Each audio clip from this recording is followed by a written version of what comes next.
नमस्कार। विधानसभेला इंदापूरमध्ये तिरंगी लढत, महायुतीत रस्सीखेच तर शरद पवारांचे डावपेच। पाहुयात काय आहे सविस्तर बातमी। इंदापूर विधानसभा मतदारसंघातून भाजपाचे नेते आणि माजी मंत्री हर्षवर्धन पाटील आणि राष्ट्रवादी काँग्रेसचे विद्यमान आमदार दत्तात्रय मामा भरणे हे दोन नेते निवडणूक लढण्यासाठी इच्छुक आहेत। मागील दोन विधानसभा निवडणुकीत भरणे विरुद्ध पाटील अशी थेट लढत झाली। दत्तात्रय भरणे या दोन्ही निवडणुकीत विजय झाले। या पराभवाचा वचपा काढण्यासाठी हर्षवर्धन पाटील तयारीला लागले आहेत। 2019 साली झालेल्या विधानसभा निवडणुकीत अजित पवार यांनी इंदापूरची जागा प्रतिष्ठेची केली होती। वाटेल ते झाले तरी चालेल, पण इंदापूरची जागा राष्ट्रवादी सोडणार नाही, भले आघाडी नाही झाली तरी चालेल असं पवार यांनी जाहीर केलं होतं। त्यानंतर हर्षवर्धन पाटील काँग्रेसमधून बाहेर पडले आणि भाजपामध्ये दाखल झाले, पण गेल्या 5 वर्षात राज्यातील राजकारणात मोठा बदल झाला। अजित पवार यांच्या समर्थक आमदारांसह महायुतीमध्ये दाखल झाले आहेत। या आमदारांमध्ये दत्तात्रय भरणे यांचाही समावेश आहे।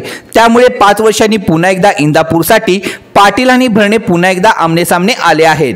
यावर्षी झालेल्या लोकसभा निवडणुकीत अजित पवार आणि हर्षवर्धन पाटील यांचं मनोमिलन झालं। देवेंद्र फडणवीस सोबत जी चर्चा झाली त्या शब्दाची पूर्तता केली जाईल असं सांगत अजित पवार यांनी नरमाईची भूमिका घेतली व या जागेबाबतचा निर्णय फडणवीस घेणार असल्याचं स्पष्ट केलं। तर देवेंद्र फडणवीस यांनी इंदापुरात संवाद मेळावा घेत तुमच्या मनात जे आहे ते कृतीत उतरेल असं जाहीर शब्द इंदापूरच्या भाजप पदाधिकारी आणि कार्यकर्त्यांना दिला।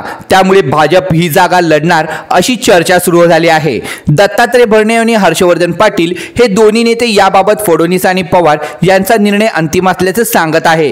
त्यांच्या सावध भूमिकेमुळे इंदापूरची जागा कोण लढणार हा सस्पेन्स आणखीन वाढला आहे। संपूर्ण देशाचं लक्ष लागून राहिलेल्या बारामती लोकसभा निवडणुकीत सुप्रिया सुळे विजय झाल्या।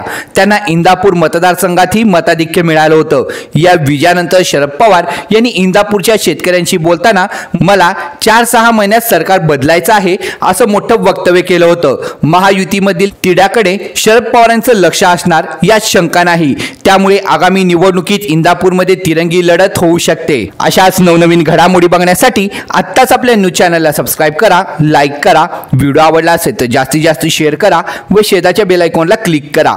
धन्यवाद।